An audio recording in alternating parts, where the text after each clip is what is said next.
Hey everybody! Well, today we're going to take a look at another one of these cool wooden kits from Rokr. Now this is the treasure box with mechanical gears inside. It looks like a pretty cool, intricate looking thing. It's got a lot of different parts in here, a couple of keys. So it looks like the lid is going to open. There's a little camera lens type of thing that works, a mechanism. It actually has a combination lock. Let's look at the back of it. Here we can see some of the more detailing that goes on here. That's that camera lens looking device. Here's the combination that they talk about. The top of it opens up, and there's actually some little doors that open up on the inside, which I think is really cool. So it looks like it's got a lot of working pieces and parts here that we can see. So let's go ahead and open this up. I want to take a look at the parts. Alright, so there is quite a few parts, as you can see here. Now there's 3 large sheets of parts consisting of some gears. I'm not sure what all of this is, but you can see there's quite a bit of large pieces here. I think that's the top of the box right there. There's probably the bottom of it.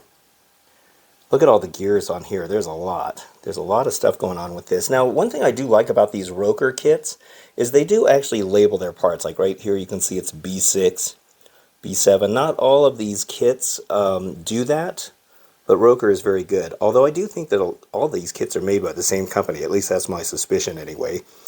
But here we can see more parts here. Now I like these because those are made to bend because of the way they're cut. That's going to be the round corners of the box, and it's pretty ingenious how they figure out how to do that. And the parts pop out of these parts trees pretty easily. Here's another small section of parts, and here's some more. Look at all the little parts on here. There's a lot of stuff going on. That must be the combination lock. So it actually has a working combination lock. Now here we have some rubber bands. I was kind of shocked to see these. So apparently there's a mechanism in there that uses rubber bands. A piece of wax that's used to lubricate the gears, and some sandpaper, and then another small piece which has, I think those are connectors.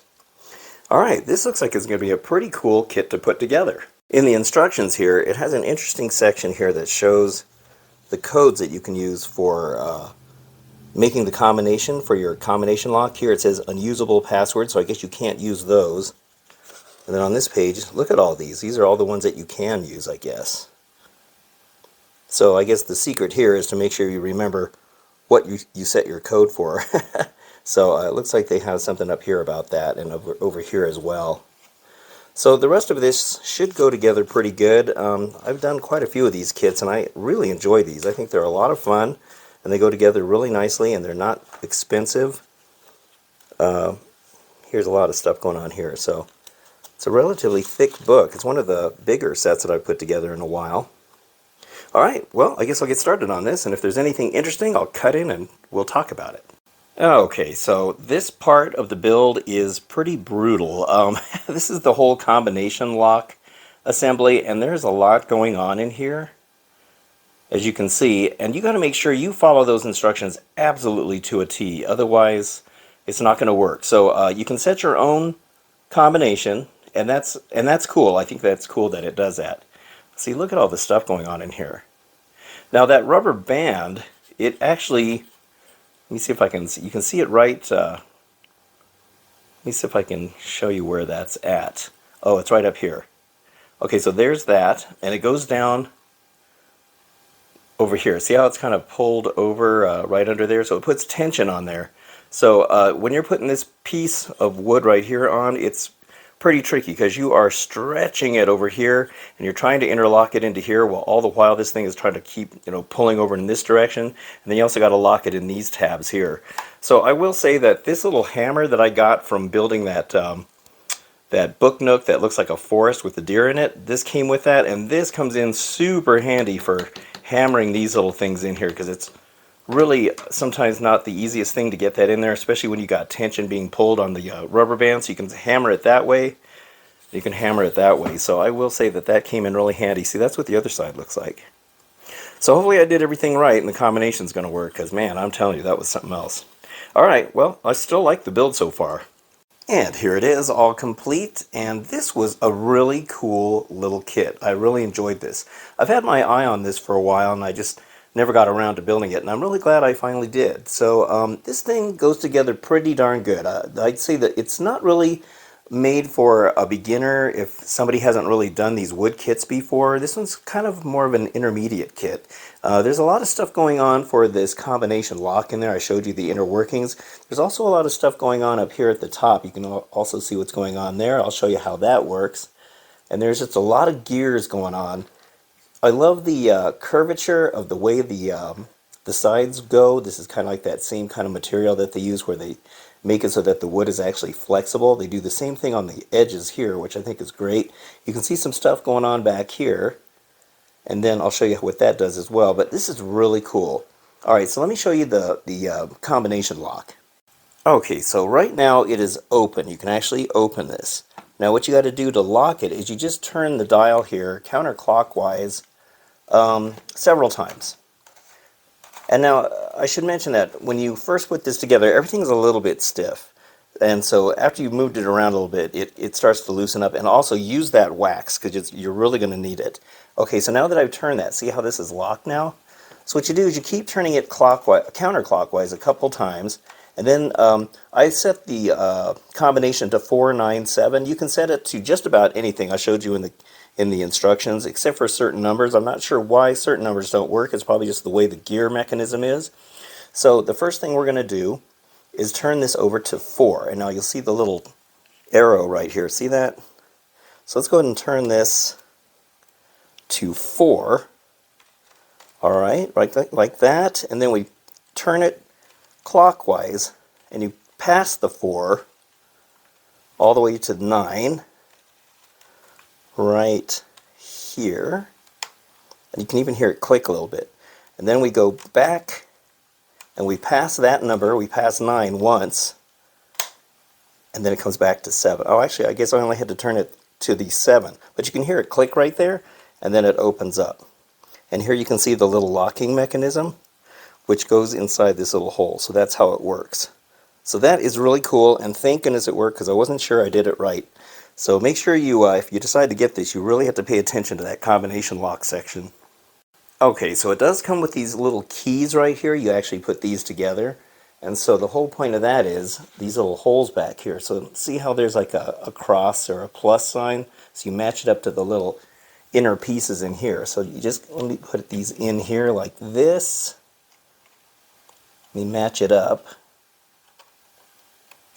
like that, and then here put this one in like that. Alright, so we got them, kind of looks like a little wind-up thing. Alright, so now let's open this back up, and then you got the cool little doors right here that open up. So you gotta turn the keys in opposite directions like this, and you can see how that opens and closes. It's very, very cool. Alright, let me get an upper view of it so that you can see what's going on inside, because that's another really cool mechanism in there. Now, turning the keys again here, we can see how that works. There's quite a few gears that operate this whole thing, and you'll notice the little tray on the inside here. It doesn't have a whole lot of room to put anything in there, but I think it's mainly just for, you know, the novelty of it. But you can see how there's like some kind of like little, well, I'm not sure you can see the gears inside there. But when you're building it, you kind of don't really understand what's going on until after you get the whole thing built. But that is a really cool mechanism, and I love that. I mean, they could have just simply made it so that it opens and you just put stuff inside there, but having those little doors on there I think was really cool. And they've incorporated one other feature on this, which I think is fantastic, and that is the lid. See how it's got this cool little camera lens type of thing? That is awesome. And there's another little compartment. You can put something down inside there as well. Now I will say that the wall that makes up that little inside there, it's very fragile. I had to be really careful with it. I actually did break it and I glued it back together. They do give you a spare though. But when you're putting that ring on in the middle, just be really careful with that. And then this mechanism here, I had to finagle with it, you know, several times. But once I got it moving, it works perfect. It kept getting stuck, and I wasn't sure what the cause was. And I had to pull this decorative ring off, and then kind of readjust the little lens pieces there, or that little cover piece. But it's really, really neat how that works. And you have to make sure that, I mean, there's some gears going on around here that you can't see. This covers it, and I also like that decorative thing. But you have to make sure you put these pieces on exactly correct so that everything works great. But I think this is so cool. So there we go, the nice little treasure box from Rokr. I really like this kit. Now this retails for $29, at least that's what I paid for it. I got it on Amazon. Sometimes these go on sale. In fact, they go on sale frequently, and I think I have seen this go on sale, but I just went ahead and bought it at the regular price. But yeah, this is really cool. A lot of these kits are really well made, and the parts just pop right out. And the instructions, I think Rokr actually does the best job when it comes to these kits, as far as their instructions and stuff. And like I showed you in the instructions, the parts are numbered and the pieces are numbered as well. So, you know, if you have pieces that look similar, or one side has to be specific to one side, you know, like one piece, you'll at least have the number on the actual piece. Because a lot of the other kits don't do that, and sometimes it can get a little bit confusing. But I would say that Rokr's got this whole thing pretty much mastered as far as making these kits. And this one's pretty elaborate, and I do like that they can take a wood kit and have all this functionality into it because, you know, sometimes wood isn't really made to do the stuff that they have these kinds of things doing, but it's great. I think this is really cool. But there we go. If you're interested in getting one of these, head on over to Amazon and get one. I think they're really cool. And it'll take you a few hours to put together because it is a little bit complicated. Alright, well that's it for this video. I hope you enjoyed it, and if you did, don't forget to hit the like and subscribe button. I'd really appreciate that, and thank you so much for watching. I will see you on the next video, so have a good one.